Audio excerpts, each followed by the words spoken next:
mga pulis, ibigay nyo kung anong gusto nila. Alam ng mga pulis yan. Bigyan ng pagkain, sabi Duterte, yung mga ralista. Bigyan ng tubig, ayahan nyo sila. Walang bumbero, walang alambre na nakaharang. May nagrally. Anong panawagan nila? Bigyan ng lupa. Binigyan ng lupa. Sa Boracay, binigyan ng lupa yung mga katubo. Anong ginawa ni Marcos? Binawi. Yung mga rallyista, ipinabook sa Manila Hotel. Pinatulog ni PRRD ng maayos. Binigyan ng allowance at pinawi sa kanilang probinsya. Yung PGX, Philippine General Hospital, ipinatawag ni PRRD. Anong sabi ng Duterte? Magkano ang nagagastos nyo sa isang buwan? Anong sabi ng Philippine General Hospital, PGX?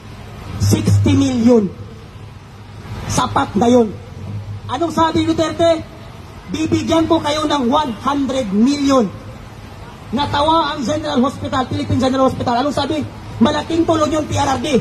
Anong sabi ni Duterte? Hindi. Ang sabi ko, bigyan ko kayo ng 100 million every month. Buwan-buwan nagbibigay ang administrasyong Duterte ng 100 million para sa Philippine General Hospital. Ubusin mo yan sa pasyente, sabi ni Duterte. Ibili mo ng gamot yan, sabi ni Duterte. Anong ginawa ni Marcos nung napalit siya? 0% ang natira sa PhilHealth.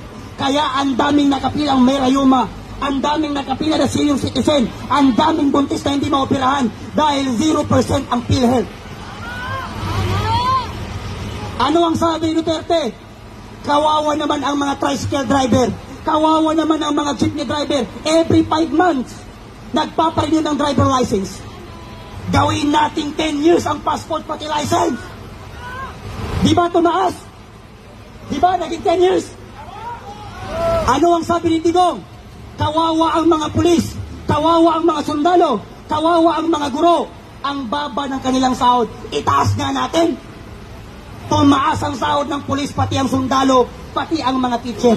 Ngayon, pinoproblema ni Marcos kung bakit kulang ng guro ang ating bansa. Dahil yung mga teacher, pagkatapos nilang mag-aral ng eduk, mas pinipili nilang mag-abroad dahil dito wala silang sinasahod. Diba? Kaya ngayon, ang laki ng problema ng administrasyon. Ang taas-taas ng ating gobyerno. Pag nag-apply ka ng construction worker, ang daming pinapahanap. Ang daming Pilipinong walang trabaho. Siguro mga 25% lang ang may trabaho sa Pilipino. Kaya ngayon, tayo ay nananawagan sa kataas-taasang hukuman ng malungkot na Republika ng Pilipinas na magdesisyon kayo sa aming isinumiti sa inyo na pirma ng Pilipino upang sa gayon marinig namin kung ano ang inyong desisyon sa pagnakaw at pagkidnap sa ating presidente na si Rodrigo Roa Duterte.